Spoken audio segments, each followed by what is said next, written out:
한국의 독도가 아니라 정식 명칭은 다케시마입니다. 한국에서는 무단으로 점거하고 있으면서 국제사법재판소에서 재판받는 것을 왜 거부하나요? 여기는 미국의 한 강연장, 일본인 교수와 한국인 대학생과의 한치도 물러설 수 없는 설전이 이어지고 있는데요. 과연 어떠한 일이 있었던 걸까요? 오늘의 사연 한번 알아보겠습니다. 안녕하세요. 저는 미국 예일대학교에서 지리학과를 전공 중인 세라라고 합니다. 생각해보면 저는 항상 지구와 자연에 대한 호기심이 많았던 것 같아요. 어릴 적부터 집 근처에 있는 작은 공원에서 책을 읽거나 구름을 바라보며 시간을 보내는 것이 제 일상이었습니다. 그러던 어느 날 저는 공원에서 동양인 또래 여자아이를 발견했어요. 처음에는 아무런 관심이 없었는데 매일 같은 시간에 책을 읽으러 온 그 친구를 자주 만나다 보니 궁금해지더라고요. 그래서 인사를 하며 말을 걸었고 그 친구는 한국에서 이민 온 김유진이라고 했습니다. 저는 유진이와 함께 시간을 보내며 한국의 문화와 언어에 대해 더 알고 싶어졌고 유진이는 미국의 생활과 문화에 대해 궁금한 점을 저에게 물었죠. 공원에서 우리는 함께 책을 읽거나 여러 주제에 관한 이야기를 나누며 친해졌습니다. 고등학교를 다니면서 저와 유진이는 둘 다 지리학에 대한 공통된 관심을 발견했어요. 저는 지리 과목에서 뛰어난 성적을 거두며 지리학에 대한 진지한 관심을 더욱 키워갔습니다. 땅의 형태와 지형, 지구상의 다양한 생태계와 인간의 영향에 대해 깊이 있는 공부를 하면서 지리학은 제가 사랑하는 자연과 문화의 이해를 넓힐 수 있는 학문이라고 생각했고 유진이와 같은 대학교에서 지리학을 전공하기로 결심했습니다. 특히 예일대학교 지리학과는 우리가 희망하는 양질의 교육과 연구의 기회를 제공해 줄 수 있는 곳이라는 생각이 들었죠. 열심히 공부하여 둘 다 예일대학교에 입학하게 되었을 때 얼마나 행복했는지 몰라요. 우리의 대학 생활이 너무나 기대되었습니다. 저는 집에서 학교를 통학하려면 어려움이 있어 기숙사에 들어갔어요. 어떤 룸메이트를 만나게 될지 너무 설레었죠. 짐을 정리하고 있던 도중에 한 동양인 여학생이 방으로 들어왔습니다. 그녀의 이름은 왕링으로 중국인이었어요. 왕링의 겉모습은 아주 화려했죠. 가방과 모자는 모두 명품이었고 손에는 빨간색 네일아트를 했더라고요. 저는 유진이처럼 좋은 동양인 친구가 있었기 때문에 왕링과도 잘 지낼 수 있을 거라고 생각했습니다. 하지만 그건 저의 큰 오산이었어요. 왕링은 중국에 있는 부모님이나 친구들이랑 시도 때도 없이 영상통화를 하였습니다. 그것도 스피커폰으로 시끄럽게 떠드는데 저는 중국어 노이로제에 걸릴 정도였죠. 이어폰을 사용하라고 몇 번이나 이야기했지만 제 말을 듣지 않았어요. 게다가 단 한 번도 방 청소를 하지 않더라고요. 왕링은 긴 머리카락을 가지고 있었는데 머리를 감고 머리카락을 안 치웠고 드라이기로 말리고 나면 방바닥에 긴 머리카락이 수두룩하게 쌓였어요. 치우라고 몇 번을 말해야 그제야 치우면서 중국말로 계속 투덜거렸죠.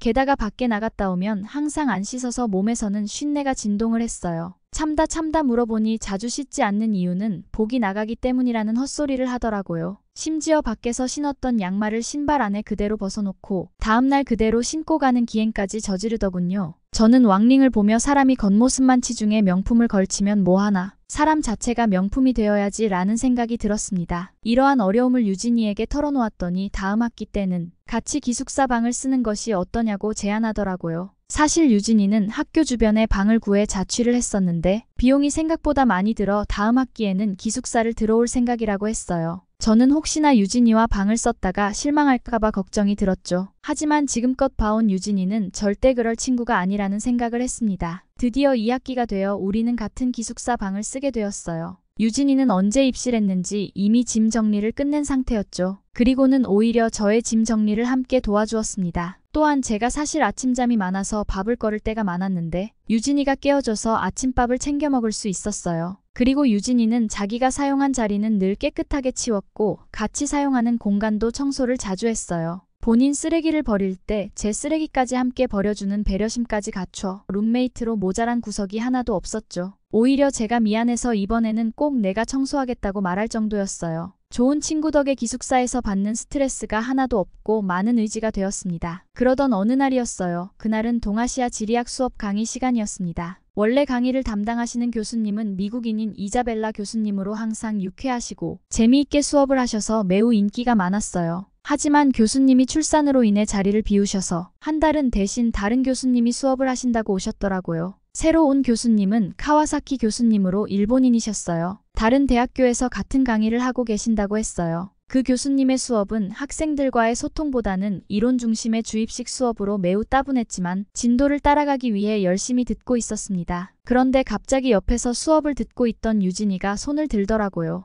저는 당황했어요. 유진이는 한 번도 수업 시간에 그런 적이 없어 대체 무슨 일일까 싶었죠. 교수님, 지금 말씀하신 한국의 영토에 대한 자료에 독도가 다케시마로 잘못 표기되어 있어 말씀드립니다. 그러자 교수님은 독도가 무슨 말이냐며 이곳의 정식 명칭은 다케시마가 맞다고 하더라고요. 유진이는 교수님의 주장에 대해 또 다시 의문을 표시했어요. 카와사키 교수님, 저희는 독도가 한국 땅이라고 배웠습니다. 그런데 교수님은 왜 그렇게 말씀하시나요? 라고 유진이가 물었습니다. 그러자 카와사키 교수님은 더욱 강력히 주장했어요. 일본의 지리학적 교육은 독도를 일본 영토로 정의하고 있습니다. 역사적으로도 일본에게 속해 있었던 것입니다. 이에 화가 난 유진이는 하지만 국제사회에서는 독도가 한국의 영토로 인식되고 있습니다. 우리 역사책에도 그렇게 쓰여 있어요. 라고 반박했죠. 한국 유학생들은 웅성웅성대며 교수님의 태도에 놀라고 일부는 분노하기도 했습니다. 결국 카와사키 교수님은 다음 시간에 다시 논의하겠다고 말하며 그 시간에 강의를 마무리했어요. 수업이 끝나자 학생들 사이에서는 독도에 대한 논쟁이 계속되었고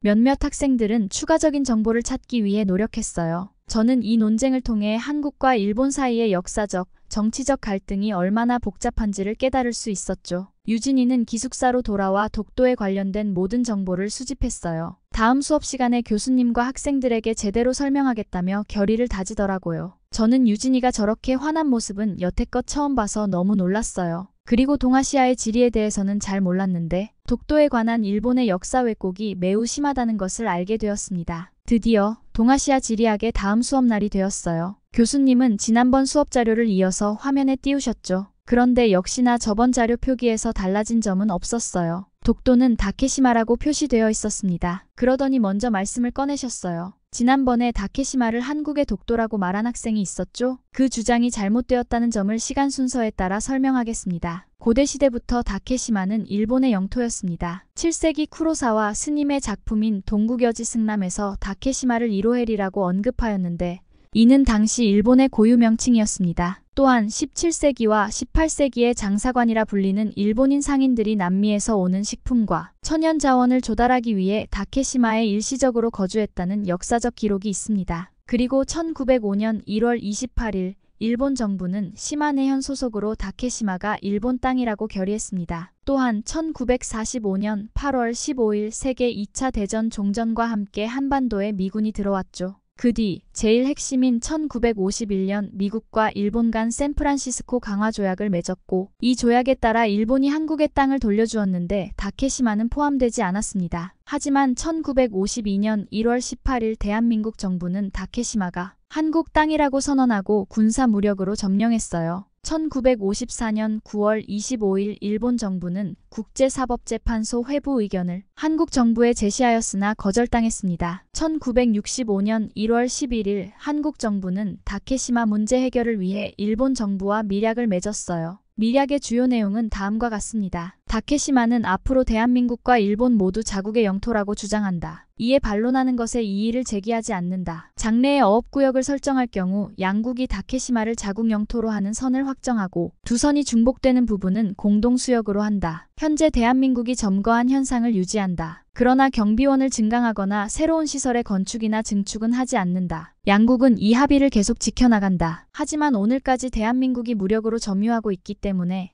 한국과 일본 사이에 영토 문제가 일어나고 있습니다. 일본 해상보안청의 선박이나 어선이 근접할 수 없는 상태가 계속되고 있어요. 그리고 한국 정부는 일본 정부의 항의에도 불구하고 등대, 헬기장, 숙박시설 등을 건설하고 있죠. 매년 일본 정부는 한국 정부에 상담 신청서를 제출하고 국제사법재판소의 심판을 통한 평화적 해결을 촉구하고 있습니다. 하지만 한국 정부는 이 제안을 계속해서 거부하고 있어요. 이러한 한국 정부의 태도는 국제사법재판소에서 이길 가능성이 적기 때문이 아닐까요? 교수님의 말씀이 끝나자마자 유진이가 손을 번쩍 들었어요. 교수님, 저도 시간 순서에 따라 독도가 왜 한국의 영토인지 말씀드려 보겠습니다. 독도는 조선 왕조 시대부터 한국의 관리와 통치를 받아왔습니다. 17세기 조선 왕조의 문서와 지리책 등에는 독도라는 명칭과 함께 한국의 소유임을 명시한 기록이 남아 있습니다. 1712년 조선 왕조의 지리서인 동국여지 승람에는 독도가 조선의 영토로 기록되어 있습니다. 그리고 17세기 초반 이후에 역사적 영유권을 가졌다는 일본 측 주장은 1696년 막부의 도해 금지령으로 인해 전면 부정됩니다. 1969년 이전 일본인의 울릉도 도해 및 어업은 조선 영토를 침범한 불법이었다고 일본 막부가 자인했으며 이후로도 외국 영토라는 이유로 금지했죠. 일본 정부 최고기관인 태정관과 내무성에서 1696년 전후 막부의 외교 문서인 죽도 한 건을 분석한 다음 독도를 일본 땅이 아니라고 공문서로 인정했으니 일본 입장에서는 도무지 변명의 여지가 없는 사실입니다. 그리고 19세기 말 일본 정부는 독도를 본격적으로 침략하려고 시도했으나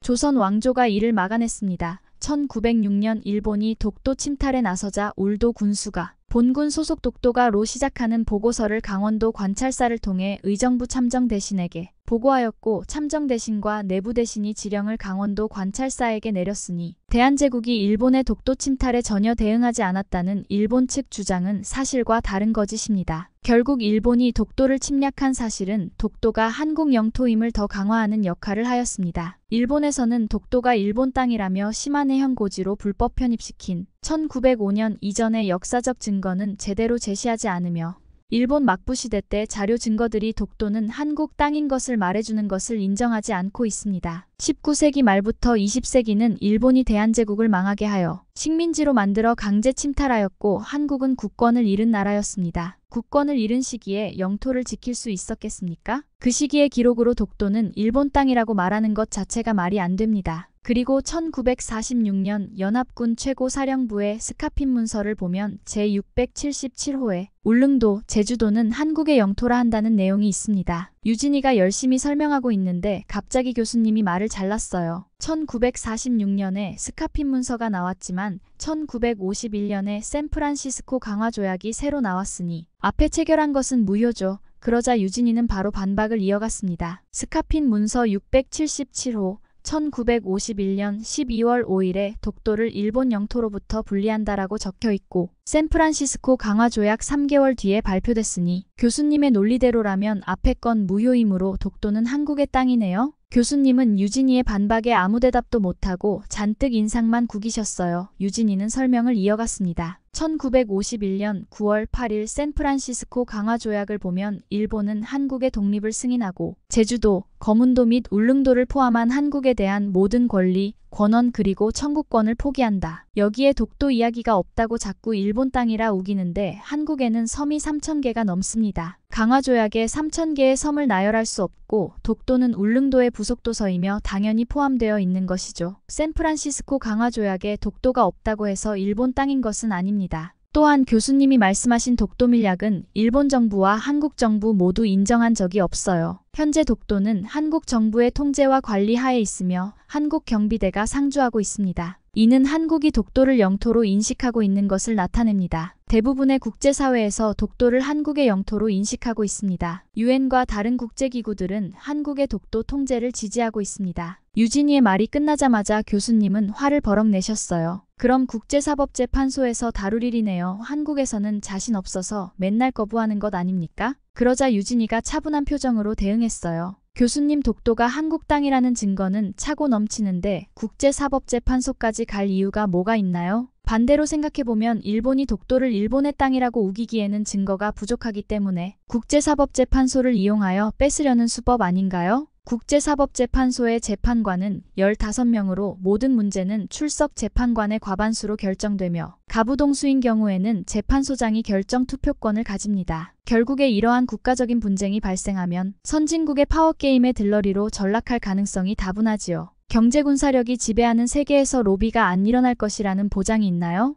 현재도 일본에서는 수많은 역사 왜곡을 일삼고 있습니다. 교과서를 조작하여 역사를 바꾸어 놓고 거짓을 진실로 만들어 놓는 바람에 많은 사람들이 잘못된 정보를 습득하게 합니다. 지금 교수님이 하시는 행동도 모르는 학생들에게 거짓을 진실로 믿게 하는 무서운 행동이라는 것을 알고 계십니까? 그러자 교수님은 얼굴이 벌개져서 어디서 학생이 교수의 말에 토를 다는 거죠? 불쾌하기가 짝이 없네요. 이자벨라 교수에게 버릇 없는 학생이 있다고 말씀드리겠어요. 라고 했죠. 유진이는 마저 덧붙여 이야기했습니다. 교수님, 저는 지리학과 학생으로서 각국의 영토는 굉장히 중요하다고 생각합니다. 특히 저는 제가 태어나고 자란 국가의 영토를 확실히 알기 때문에 그에 맞는 합당한 주장을 했을 뿐입니다. 어떤 나라의 학생이라도 자국의 영토가 잘못된 표기로 알려지고 있다면 저와 같은 행동을 할 것이라는 생각이 드는데요. 저야말로 잘못된 자료로 학생들을 선동하여 거짓된 정보를 주입하는 교수님의 강의에 대해 학교 측에 정식으로 문제 제기를 하겠습니다. 그러자 다른 한국인 유학생도 손을 들고 동조하며 너나 할 것 없이 같이 문제 제기를 하겠다고 말하더라고요. 수세에 몰린 교수님은